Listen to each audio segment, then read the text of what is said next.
también a Mónica y a Daniel como directores de las instituciones en donde estudian ustedes. Bueno, yo también soy egresada de un profesorado, del profesorado de Historia de la UBA, así que es una doble alegría poder estar acá, poder estar en una institución que es parte de la escuela pública, que bueno, día a día se sostiene también por el esfuerzo y por la voluntad de docentes y de estudiantes. Así que es un placer estar acá con ustedes y bueno, espero que podamos, yo ahora les voy a contar un poco de qué se trata esta investigación que vengo a presentar, pero la idea es que también ustedes, si les interesa, puedan hacer preguntas y que podamos conversar. Y que si los aturdo me hacen una seña y listo. Bueno, en primer lugar, quería hacer mención también a lo que dijo recién Jorge. Hoy es 16 de septiembre, es un nuevo aniversario de la Noche de los Lápices. Sé que ustedes vienen hace varios años trabajando estas temáticas vinculadas a la última dictadura cívico-militar de 1976-1983. En particular, lo que se conmemora hoy tiene que ver con la represión a un sector de la sociedad que fue el movimiento estudiantil y en particular el movimiento estudiantil secundario, ¿no? Acá tenemos todavía alumnos y alumnas de la escuela secundaria, así que me parece una buena oportunidad también para poder pensar cómo la dictadura, si bien tuvo un plan, tuvo un proyecto que afectó a toda la sociedad argentina, tuvo como foco en lo que fue la política represiva a determinados grupos y determinados sectores de la sociedad. Uno de esos grupos fue el movimiento estudiantil y otro de los sectores del cual vamos a hablar hoy, que es el movimiento obrero, ¿sí? La clase trabajadora, los trabajadores y trabajadoras. Muchos de ustedes que están acá seguramente se sentirán identificados tanto con los chicos de La Plata de la Noche de los Lápices como con muchos de los trabajadores y trabajadoras que vamos a mencionar hoy acá, ¿no? Por sus familias, por su propia experiencia, seguramente muchos de ustedes también, además de estudiar, estén trabajando. Entonces eso era lo primero que quería decir, tratar de poder pensar todos estos procesos históricos que a veces parecen lejanos como piezas fundamentales para entender, ¿no?, dónde estamos parados ahora, individual, pero sobre todo colectivamente, ¿no? Entonces, en este sentido, esta investigación que les vengo a presentar hoy, que es un libro, son estos dos libracos que van a quedar a disposición acá en la biblioteca, ¿no?, del instituto. Es un libro que publicamos con un conjunto de investigadores de distintas instituciones a fines del año 2015, en el cual nuestro objetivo era poder pensar cuál había sido el rol de las empresas y los empresarios en Argentina en lo que tiene que ver con la represión a trabajadores y trabajadoras de sus empresas, de sus fábricas, ¿no? Entonces, en realidad lo que nosotros estamos contando es una parte, si bien es una parte muy importante de lo que fue la represión en la última dictadura. ¿Por qué? Porque la mayoría de las víctimas, la mayoría de los detenidos desaparecidos, de los secuestrados, ¿sí?, y de los asesinados en la última dictadura, fueron trabajadores y trabajadoras, ¿sí? Entonces, poder pensar estas cuestiones es muy importante. Y después porque ustedes también habrán trabajado, ¿no?, y lo habrán hablado también en sus casas y con sus compañeros y compañeras, esta idea de que la última dictadura vino a instalar un plan económico, ¿no?, que vino a hacer una modificación estructural, una modificación profunda del modelo económico que había en Argentina hasta ese momento, que era un modelo que se basaba principalmente en la industria, ¿no?, en la producción industrial, y cómo la última dictadura hizo que ese modelo diera un vuelco y que se pasara a otro muy diferente, pero que es bastante parecido a lo que vivimos hoy en día, que tiene que ver con la desindustrialización, la pérdida de trabajo, la especulación financiera, ¿no?, la deuda externa. Entonces, para poder entender ese cambio de modelo económico, es muy importante y muy provechoso poder pensar en cuál fue la política de la dictadura hacia los trabajadores. Bueno, entonces una primera cuestión que nos interesaba a nosotros pensar en esta investigación es, bueno, ¿cuál fue la política económica de la dictadura? Un poco lo que les estaba contando. Lamentablemente muchas de estas cuestiones les van a parecer bastante familiares porque tienen mucho que ver con la política económica que estamos viviendo y padeciendo actualmente. La dictadura, una de las patas fundamentales de la política económica de la dictadura fue, por un lado, abrir la economía, ¿no?, abrir la economía a las importaciones, a que entraran productos de afuera, que esto fue central en en la ruina de la industria nacional, porque entraban productos de afuera mucho más baratos. Y por otro lado, la reforma financiera, que eso, ¿en qué consistió? Todo esto lo voy a explicar muy rápido, después ustedes si quieren lo podemos charlar más en profundidad. Pero tiene que ver con que se desreguló el sistema financiero y por eso fue que se tomó mucha deuda, ¿sí? Lo que es la deuda externa, así como nosotros podemos pensar en la actualidad lo que fue el préstamo que le dio el Fondo Monetario Internacional, ¿no? al gobierno en la actualidad. Bueno, en el periodo de la dictadura, una serie de empresas privadas tomó mucha deuda del extranjero y después el Estado lo que hizo fue hacerse cargo de esa deuda privada, ¿no? Y tiene que ver con este cambio en la matriz financiera. Esto tuvo como consecuencia que el sector industrial, ¿no? Todo lo que tiene que ver con la producción, con las fábricas, se viera muy afectado, que pasara a ser menos importante en todo lo que es la producción nacional en comparación, por ejemplo, con el sector terciario de los servicios, ¿no? Que lo que hace es que genera mucho menos trabajo y además genera trabajo en peores condiciones. Por otro lado, los actores económicos que pudieron sobrevivir a todo este proceso fueron muy pocos y muy concentrados. Entonces hubo como consecuencia una concentración del capital que era inédita en la historia argentina. Y después lo que ya les mencioné de la deuda externa, que no solo se multiplicó exponencialmente, sino que cambió la función de la deuda. Lo que antes era deuda que se tomaba para invertir en producción, se destinó sobre todo a la especulación financiera y gran parte, la mayor parte de ese monto de deuda se fugó al exterior. Por ahora, ¿vamos bien? Si tienen alguna pregunta me pueden ir haciendo, ¿no? Otra cuestión central, además de la política económica, para poder pensar en la represión a trabajadores, es la política estrictamente laboral, ¿no? de la dictadura cívico-militar. En la Argentina, ¿no? Sobre todo desde mediados del siglo XX, para mediados de la década del 40 y hasta mediados de la década del 70, hubo un proceso de organización de los trabajadores muy importante, ¿sí? Entonces, a mediados de los 70 lo que tenemos es un movimiento obrero muy consolidado, muy fuerte, y en el cual además había sectores que estaban muy radicalizados políticamente, que se vinculaban también con otros sectores de la sociedad. Por ejemplo, vieron que yo les mencionaba la Noche de los Lápices, que había sido un episodio de represión al movimiento estudiantil. Bueno, hay otro episodio muy importante en la historia argentina reciente, que fue en mayo del 69, ¿sí? Este año hubo un aniversario redondo, que fue el Cordobazo, que fue una rebelión obrera estudiantil en Córdoba. No sé si alguno o alguna ha escuchado hablar de esto, que se produjo en una dictadura anterior, porque la dictadura del 76 no fue la única, sino que fue la última de una serie de dictaduras desde 1930 en adelante. Y el Cordobazo fue un levantamiento de obreros y estudiantes en Córdoba que tuvo como una de las consecuencias profundas que quien estaba en ese momento en el gobierno, que era Onganía, que es el que había encabezado la dictadura que comenzó con el golpe de 1966, también que ese gobierno cayera, la dictadura se prolongó unos años más, pero el Cordobazo es un episodio emblemático en lo que es la historia de los trabajadores argentinos y que muestra un poco el grado de organización y el grado de radicalización que habían alcanzado estos trabajadores. Esto significaba no solamente que había sindicatos fuertes, sino también, y esto era lo que era especialmente preocupante para gobiernos y para los empresarios, los trabajadores estaban muy organizados a nivel del lugar de trabajo. No sé si ustedes conocen o escucharon hablar sobre los delegados, las comisiones internas, que son formas de organización de los trabajadores en las propias fábricas, en los propios lugares de trabajo, que de alguna manera disputaban el poder de los patrones, ¿no? Entonces, esta situación era muy preocupante, ¿no? Cuando se produce el golpe de Estado de 1976 era uno de los problemas más grandes que había que solucionar para poder imponer todas estas medidas económicas.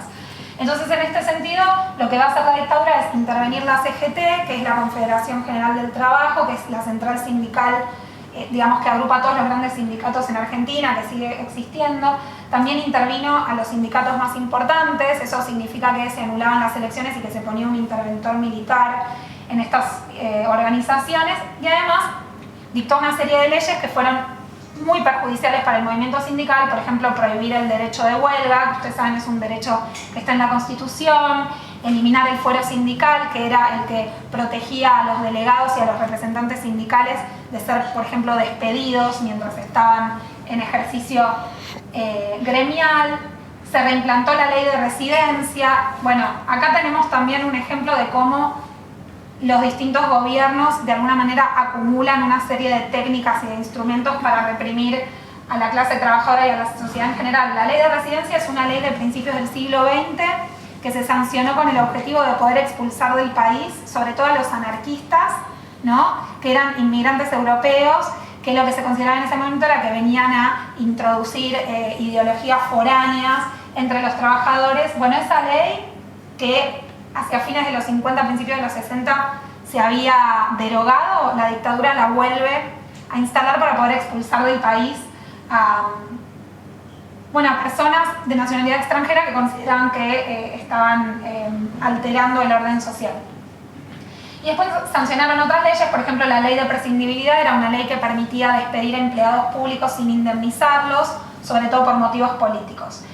Y otra cosa muy importante, ustedes seguramente algunos incluso han participado de estos procesos, que son lo que es la negociación colectiva. La negociación colectiva es esto de que existan paritarias en las cuales se sientan los representantes de los trabajadores y de las empresas con representantes del Estado para negociar no solo los salarios, sino también las comisiones de trabajo.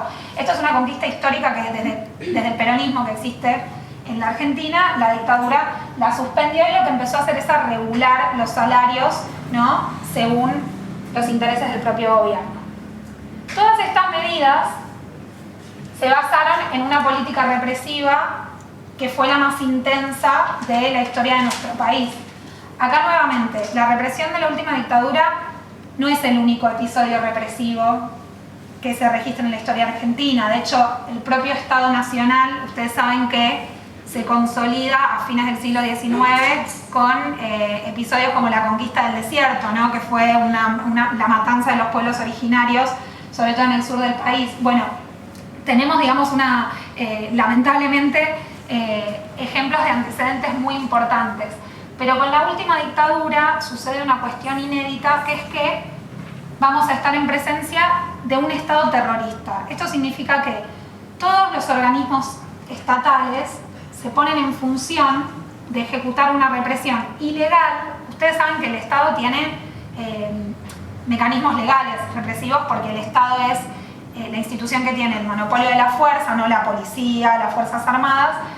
Pero durante la dictadura se va a montar también todo un sistema de represión ilegal que va a tener como saldo todas estas tristes, estos ítems que tenemos acá en la filmina, 30.000 detenidos desaparecidos, más de 700 centros clandestinos de detención en todo el país. Los centros clandestinos eran distintos lugares, la mayoría eran instituciones militares, pero también casas particulares, incluso, como vamos a ver ahora, algunas fábricas o sedes de empresas donde se concentraban personas ilegalmente detenidas y donde se cometían además torturas, asesinatos y, esto es importante también, delitos sexuales. Estas cuestiones se están empezando a visibilizar ahora o hace pocos años. También miles de exiliados y de personas que se tuvieron que ir por su propia seguridad y para preservar su vida del país. También acá no lo dice, pero mucha gente que tuvo que encarar lo que se llama un exilio interno, que es, por ejemplo, personas que vivían en grandes ciudades y que también para no ser víctimas de la represión se tuvieron que ir a vivir a otros lugares, a pueblos más chicos y demás. Presos políticos. Y además, esto es muy importante, la apropiación de menores, ¿no? Esta práctica que seguramente esta semana también tengan la posibilidad de poder conversar y que además afortunadamente conocemos cuando se restituyen las identidades de los nietos apropiados, ¿no? Ahora bien, este sería como un panorama general de lo que fue la política represiva de la última dictadura. Pero acá lo que a mí me interesaba ver es por qué, si la dictadura es un gobierno militar, ¿no? Si quienes estaban en la cúspide del poder político eran miembros de la junta militar y fueron los que tuvieron la responsabilidad primaria en la política represiva, ¿por qué hablamos de dictadura cívico-militar? ¿Por qué piensan ustedes?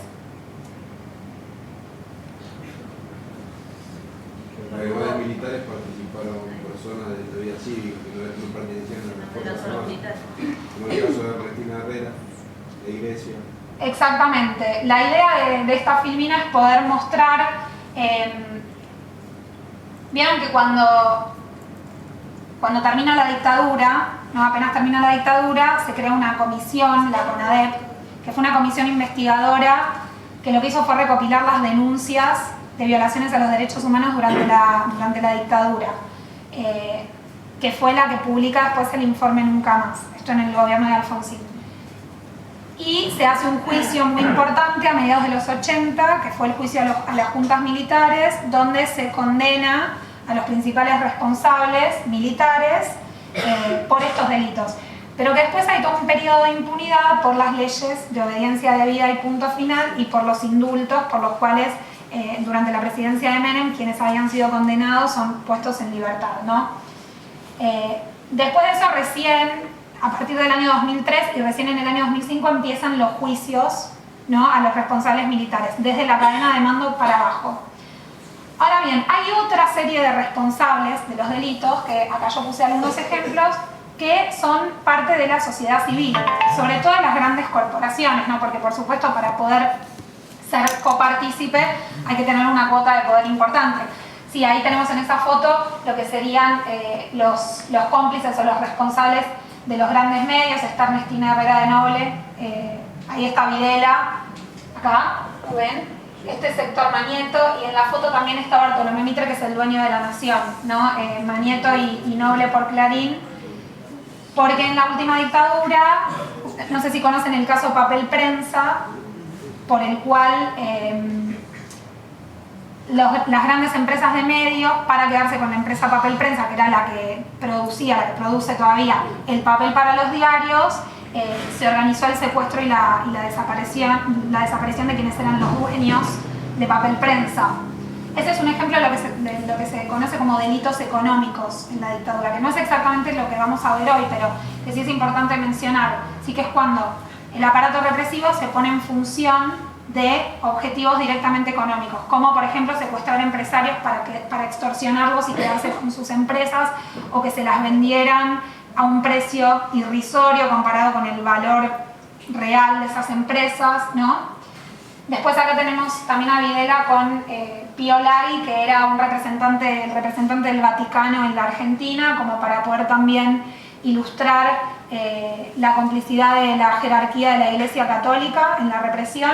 Esto es importante decirlo, así como hay curas y distintas personalidades de la Iglesia que fueron víctimas de la represión porque eran parte de un proyecto de lo que era la teología de la liberación, el movimiento de sacerdotes para el tercer mundo.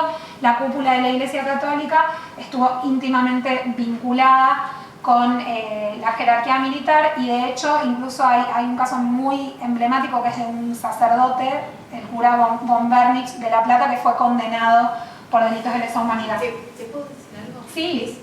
Siempre se dice cívico-militar, es cívico para mí, cívico-militar eclesiástico. Exactamente. Un poco lo dicen, y la Iglesia tuvo que ver y fue parte de eso. No la hizo de afuera, sino fue parte de cívico-militar eclesiástico. Sí, la jerarquía de la Iglesia definitivamente fue responsable también. Después el Poder Judicial, ahí abajo es una reproducción de un flyer de un juicio ético a los jueces, pero hubo juicios en la provincia de Mendoza, por ejemplo, se juzgó a varios jueces por estar directamente involucrados también con la represión ilegal, y esto es muy importante también porque el Poder Judicial, ustedes saben, el Poder Judicial no dejó de funcionar durante la dictadura. De hecho, cuando desapareció una persona, los familiares en general, si es que tenían la posibilidad de hacerlo, muchas veces presentaban lo que se llama un recurso de habeas corpus, que esto es un recurso pidiendo que se informe del paradero del familiar, del ser querido, por el cual se estaba averiguando. Y la justicia fue, la mayor parte, ¿no?, de los operadores judiciales fueron cómplices también de la represión, y lo que hacían era o bien cajonear esos habeas corpus o incluso brindar información también a las fuerzas represivas. Y además en todo lo que es la apropiación de niños también hay todo un andamiaje judicial en todo lo que fueron las adopciones ilegales, ¿no?, que es muy importante remarcar. Y acá tenemos a los protagonistas de hoy. Este señor es Pedro Blaquier, que es el dueño del ingenio Ledesma, ¿sí?, que es el el ingenio azucarero en Jujuy, que produce la mayor parte del papel y del azúcar que consumimos. Y este señor es Vicente Massot, que por ahí es un poco menos conocido, es el dueño de un diario de la ciudad de Bahía Blanca que se llama La Nueva Provincia. Y estos dos empresarios fueron de hecho investigados, los dos fueron sobreseídos por la justicia, pero por ser responsables también de desapariciones forzadas y asesinatos de trabajadores de sus empresas. El caso de Blaquier del ingenio Ledesma es muy probable que muchos lo conozcan, es uno de los casos de responsabilidad empresarial más conocidos, porque en el caso de él se secuestró a trabajadores del ingenio. Ustedes imagínense un ingenio azucarero en la provincia de Jujuy, el nivel de explotación extrema que sufrían esos trabajadores, y además como este tipo de empresas, ¿no?, que son muy importantes en localidades chicas, que son las que emplean a la mayor parte de la población y de alguna manera funcionan como un Estado dentro del Estado. Bueno, los secuestros de trabajadores militantes sindicales de Ledesma se hicieron con camionetas de la empresa y además se hicieron en el marco de un apagón generalizado que hubo en la localidad, por la cual es que fue Pedro Blaquier procesado. A él se le dictó lo que se llama una falta de mérito, que es cuando dicen que no hay pruebas suficientes, ¿no? Ahí hablamos también de las complicaciones que hay a nivel judicial para poder avanzar en estos casos. Y en el caso de Vicente Massot, él fue también señalado como responsable por el asesinato de 2 trabajadores que eran militantes, eran delegados gremiales en el diario La Nueva Provincia y que habían protagonizado también distintos conflictos sindicales en defensa de los derechos laborales, y hay evidencia clara de que la empresa le solicita a las fuerzas represivas, ¿no?, que los liberen de esos 2 trabajadores molestos. Entonces, en base a esto es que nosotros esta investigación que hicimos, la hicimos en un grupo muy grande, porque ustedes van a ver los 2 tomos y van a decir esto como, no es que lo hice yo sola, éramos como 20 investigadores.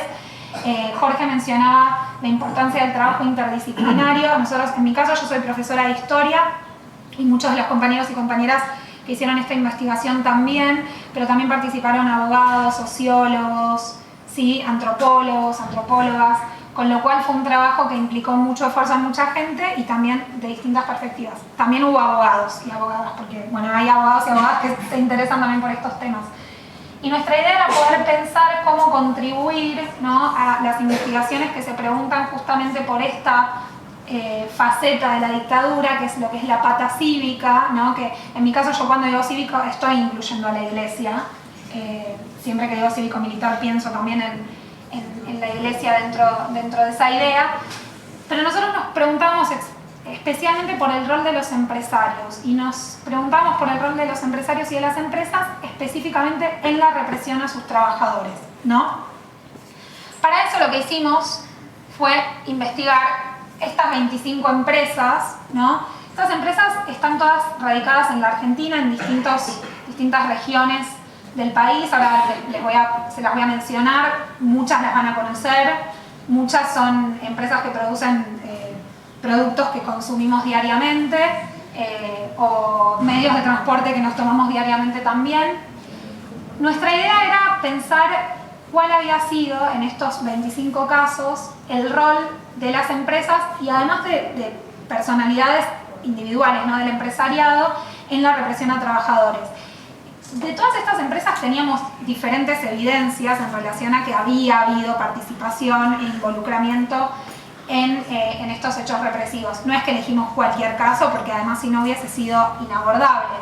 Algunos casos, como el del ingenio Ledesma, habían sido muy trabajados y ya había una causa judicial en curso, y otros casos, como por ejemplo el que está más abajo a la izquierda, que es del establecimiento Las Marías, que es la empresa yerbatera que produce la yerba Unión y Tarahui, que todos deben conocer y muchos deben consumir. Quizás después de esta charla no quieran consumirla más, pero en ese caso, por ejemplo, había muy poca información. Es una empresa que tiene 13 trabajadores que fueron víctimas de delitos de lesa humanidad. Hay 2 que están desaparecidos, el resto fueron liberados. Y nuestro objetivo con esta investigación era, por un lado, poder reconstruir estos casos y, como estamos haciendo hoy, poder difundirlos, ¿no?, que esto se conozca, que se sepa lo que pasó y por qué. Pero por otro lado también nuestra intención era poder aportar la evidencia de esta investigación a la justicia, ¿no? En muchos de estos casos hubo juicios en curso. Tenemos solamente un caso, que es el de la empresa Ford Motor, ¿sí? La Ford, que está ahí en el medio, en la cual se hizo un juicio en el cual se condenó a 2 gerentes de la fábrica por el secuestro de 24 trabajadores, que eran además activistas sindicales. Eso fue el año pasado. Se condenó al gerente de manufactura y al gerente de relaciones industriales a 12 y 15 años de cárcel. Igual no está firme la sentencia todavía, o sea, no están en la cárcel, pero es el único caso en el que se condenó a empresarios y que no se revocó la sentencia, porque hay otro caso que es la Veloz del Norte, que es una empresa de transporte cuyo dueño, que se llama Marcos Levín, que es una persona muy conocida, es un empresario del norte, la empresa es de la provincia de Salta y es un empresario muy importante que tiene también hoteles. De hecho, el cierre de campaña de Mauricio Macri en el 2015 fue en un hotel de este empresario. Él fue condenado también a 12 años de prisión, pero después la Cámara de Casación, vieron que cuando a uno lo condenan en un juicio después hay 2 instancias más de apelación, una que sería la Cámara de Casación en el caso de estos delitos que son penales, y después la Corte Suprema. Bueno, a él la Cámara de Casación le revocó la sentencia, entonces él, digamos, es una sentencia que naufragó, por eso la de Ford es la única que por ahora está en pie. Pero bueno, tenemos empresas de diferente tipo. El caso del Ingenio Ledesma, que es el ingenio azucarero. Minera Aguilar es una mina también de la provincia de Jujuy. Después La Fronterita y el ingenio y Concepción son 2 ingenios de la provincia de Tucumán, ¿no? Que producen azúcar. La Veloz del Norte, les decía, es una empresa de transporte. Después les menciono algunas. Mercedes-Benz y Ford y Fiat son empresas automotrices, ¿no? En el caso de Fiat, de la provincia de Córdoba, en los casos de Ford y Mercedes-Benz del norte del Gran Buenos Aires. Después Loma Negra, por ejemplo, es una empresa cementera de Tandil. De acá de la costa no tenemos ejemplos, por ahí Loma Negra es de lo más cercano. Después hay empresas ceramistas como Cataño y Losadur. Astilleros, que son empresas que fabrican barcos, como el astillero Río Santiago y Astarza, que está por ahí, ¿no? Swift, que es una empresa de la industria de la alimentación que sigue existiendo también.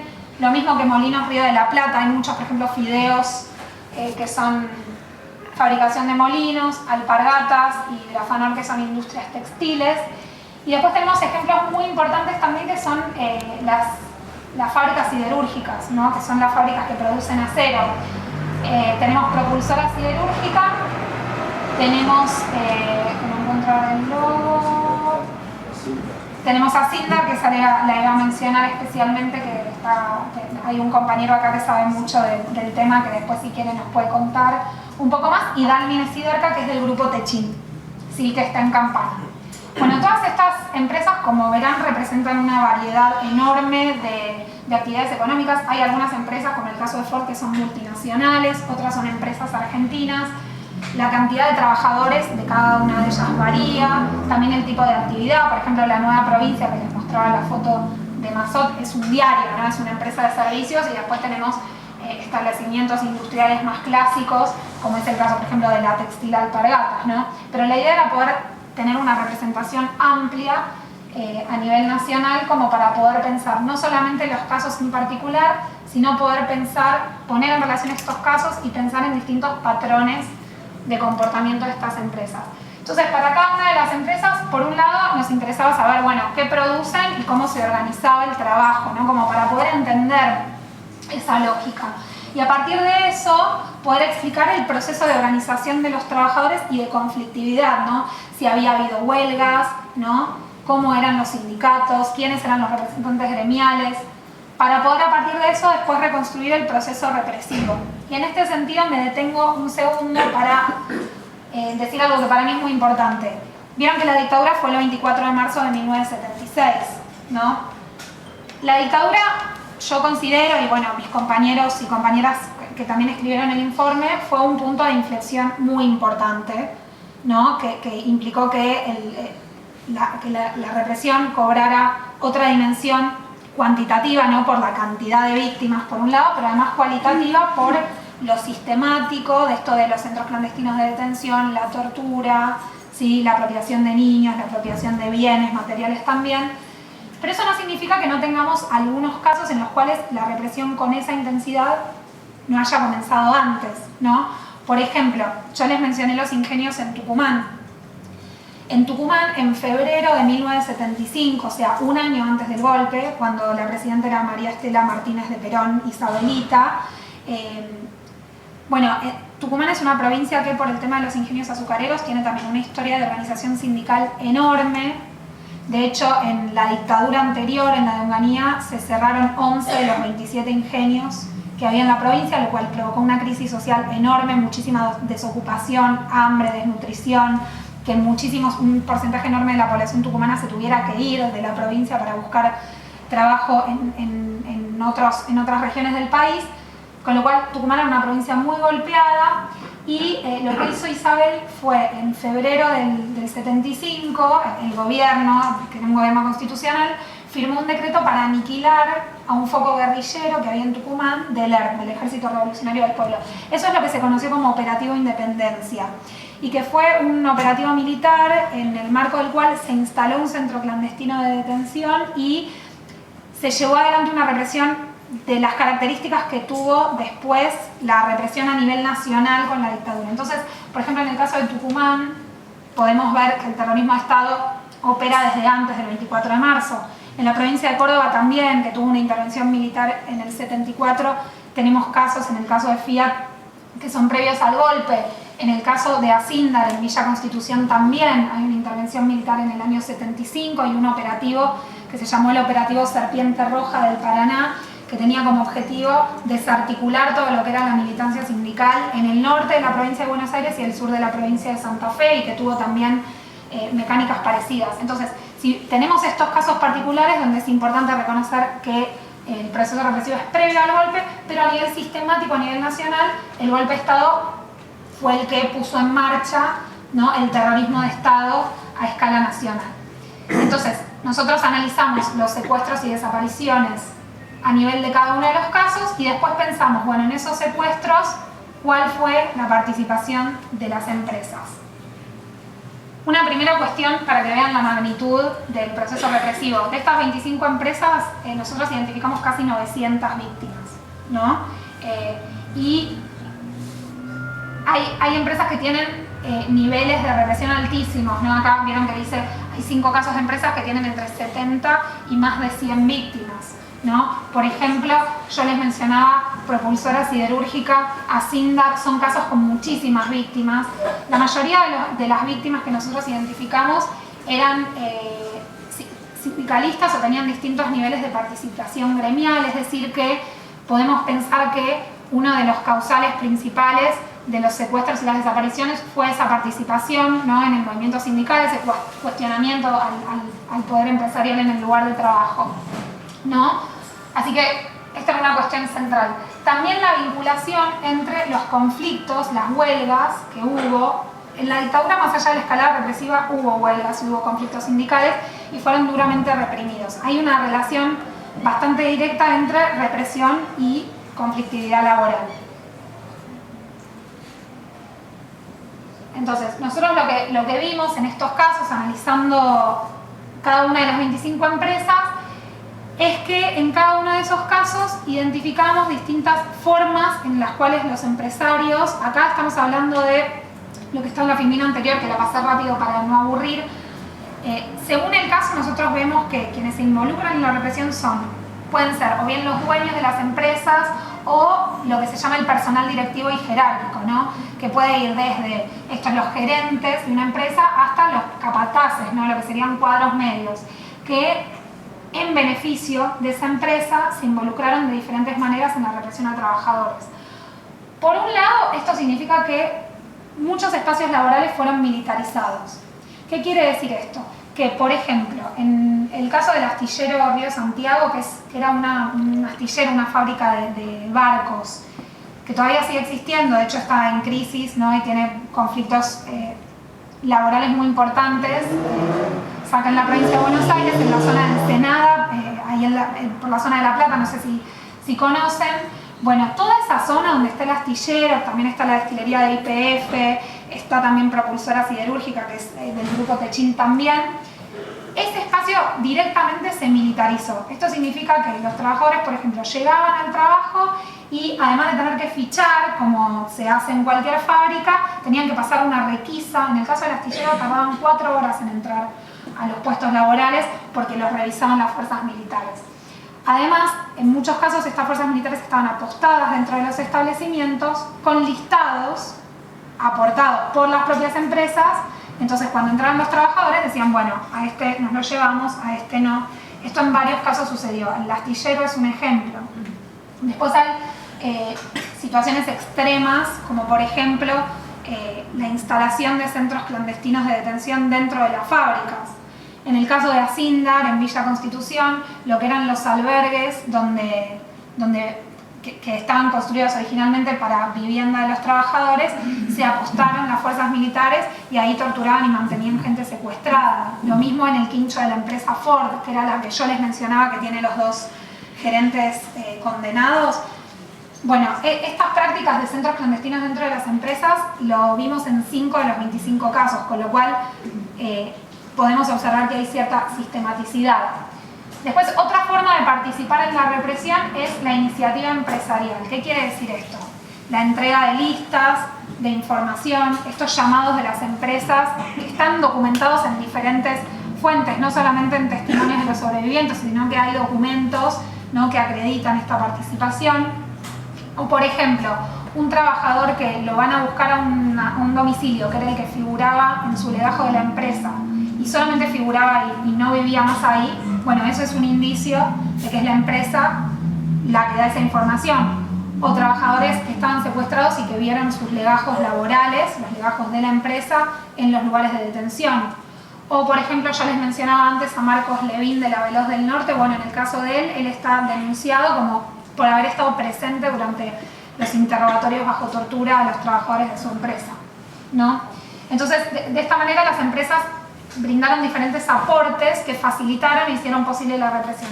También, por supuesto, la provisión de insumos, ¿no? Yo les mencionaba las camionetas del Ingenio Ledesma. En el caso de Las Marías también hubo secuestros con autos de la empresa, o por ejemplo que prestaban sus instalaciones, digamos, quizás no necesariamente para alojar a los secuestrados, pero sí, por ejemplo, para operativos militares, para hacer inteligencia militar.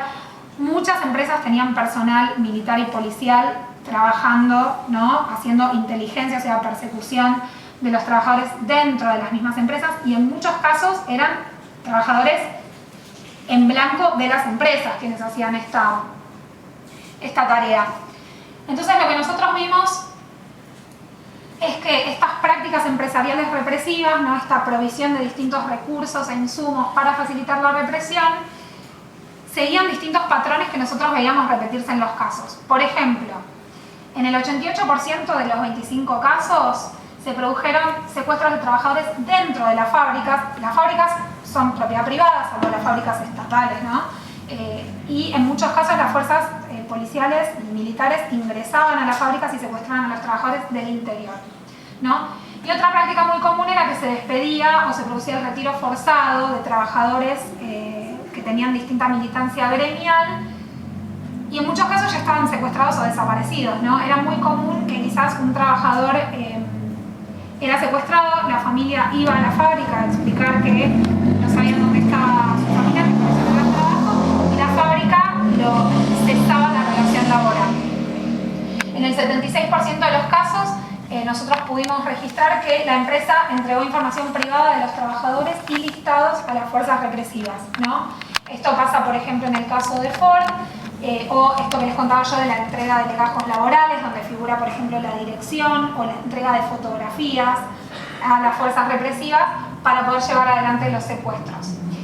Y bueno, otras prácticas, no se las voy a leer todas, esto después igual ustedes lo pueden consultar en el libro, pero por ejemplo la presencia de cuadros empresariales en las detenciones, secuestros y torturas, los aportes económicos a las fuerzas represivas, esto que les contaba yo del control militarizado del ingreso de los trabajadores a las plantas, y una cuestión central que les mencionaba antes pero que quería enfatizar es que la mayoría de las víctimas que nosotros registramos eran trabajadores con militancia sindical. Con lo cual, de esa manera, nosotros vemos que hay un interés conjunto entre las empresas y las fuerzas represivas por eliminar, ¿no?, esa militancia sindical en los lugares de trabajo. Y además, muchos trabajadores que fueron secuestrados y después fueron liberados hicieron mucho énfasis en sus testimonios que cuando eran torturados se les preguntaba específicamente por la militancia sindical. Entonces nosotros sacamos una conclusión que es muy importante y que de alguna manera da título al informe. Ustedes van a ver que se habla mucho de los cómplices civiles, ¿no?, de la complicidad civil. La idea de complicidad, la noción de complicidad da la idea de que hay, digamos, una especie de apoyo secundario hacia otro actor que es el que está cometiendo, ¿no?, el delito principal, ¿no? Un cómplice sería alguien que viene como a facilitar, a ayudar a que se cometa un delito, pero de alguna manera es un partícipe secundario.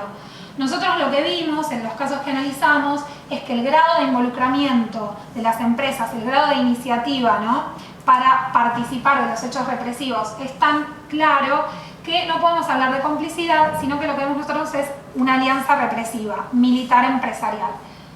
Esto no quiere decir que nosotros le quitemos responsabilidad a los militares, porque esto también, nosotros mismos cuando hacíamos el trabajo nos parecía muy importante poder poner de manifiesto que la dictadura, las jefaturas eran jefaturas militares, ¿no?, que fue una dictadura militar, pero que dentro de este esquema en el cual los militares tienen la principal responsabilidad, en estos 25 casos que nosotros analizamos, los empresarios no fueron cómplices, sino responsables y miembros de esta alianza represiva, que lo que tenía como objetivo y como razón de ser era poder desarticular el poder obrero en las fábricas, desarticular la militancia sindical y disciplinar a la clase trabajadora.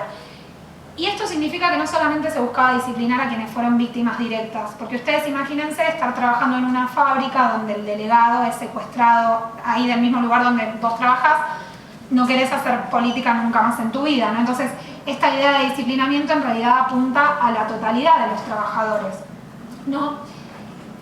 Y otra cuestión muy importante es que esta alianza represiva se da en el marco de lo que yo les comentaba antes, de un Estado terrorista, de un Estado que se pone en función de la represión ilegal. Con lo cual, estos delitos en los cuales participan los empresarios son delitos de lesa humanidad y por lo tanto pueden y deben, es obligación del Estado, juzgarlos, ¿no? O sea, esto tiene que tener un reflejo, tiene que ser investigado por la justicia. Esto es muy importante porque, no sé si ustedes hablarán de esto, pero dentro de lo que es el Código Penal argentino, pasados 30 años, los delitos prescriben, ¿no? O sea, no se pueden juzgar más, excepto los delitos de lesa humanidad, ¿no? O sea, nosotros podemos tener juicios hoy en día, sí, a más de 40 años de los hechos, porque están tipificados como delitos de lesa humanidad y por lo tanto no prescriben. Entonces, para poder sostener, ¿no?, las acusaciones también contra responsables civiles, es importante hacer hincapié en esto, en que son partícipes de delitos de lesa humanidad, ¿no? Bueno, por eso nosotros hablamos de responsabilidad empresarial y no de complicidad. Y esto que les decía yo de intentar disciplinar a la clase trabajadora, me parece que se ve muy claro, y para poder retomar, y ya para ir terminando lo que les decía al principio en relación al plan económico de la dictadura, este cuadro, que no se debe entender nada desde ahí lejos, ahí se los explico, es un cuadro en el que se ilustra la participación de los salarios, ¿sí?, de los trabajadores asalariados en el Producto Bruto Interno, ¿no?, que sería todo lo que produce el país en un año, ¿no?, comparando las cifras de 1974, es decir, los años previos al golpe, durante lo que fue el tercer gobierno de Perón, y finales de la dictadura. En 1974, el 45% del Producto Bruto estaba representado por los salarios. Hacia fines de la dictadura, el 22%, ¿no? Es decir, que se da una caída exponencial de lo que ganaban los trabajadores en función de lo que se producía en el país. Esto tiene que ver con la desindustrialización, tiene que ver con la pérdida de derechos laborales, ¿no? Ahí es donde podemos ver el cambio de modelo económico. Es muy ilustrativo este gráfico para poder pensar, ¿no?, cuál fue el rol que jugó este disciplinamiento laboral que se dio en gran medida a través de la represión, ¿no?, en el cambio de modelo económico.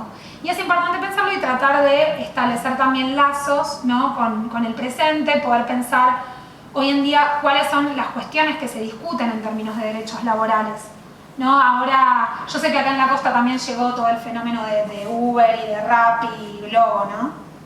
Bueno, esos que son ejemplos de precarización laboral bastante extrema y todo lo que es el fenómeno de la tercerización laboral, ¿no? Que uno trabaja para una fábrica pero en realidad no trabaja para esa empresa, sino que está subcontratado por otra, entonces tiene menos derechos que el trabajador de planta de la empresa.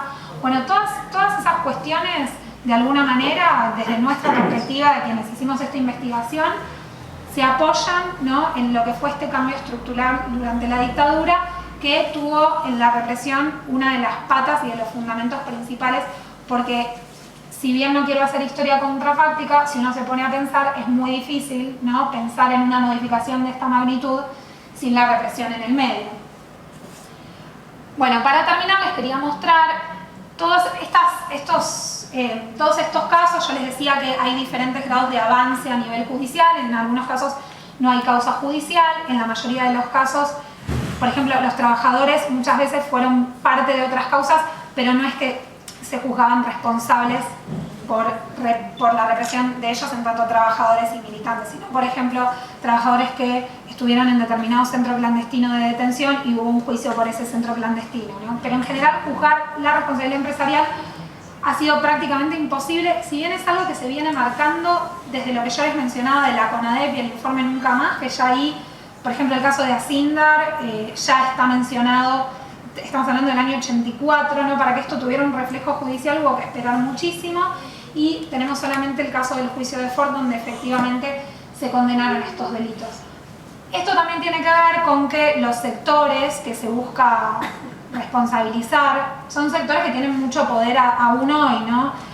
Si uno se pone a buscar la genealogía de los apellidos, ¿no?, de estos empresarios, no solamente se va hacia atrás a la fundación del Estado, sino que hoy en día no solamente tienen enorme poder económico, sino que muchos tienen cargos políticos de gran importancia, ¿no? El que les mostraba, Vicente Massot, de la Nueva Provincia, es el tío de Nicolás Massot, que es el jefe de... es uno de los referentes más importantes de la bancada oficialista en la Cámara de Diputados, ¿no?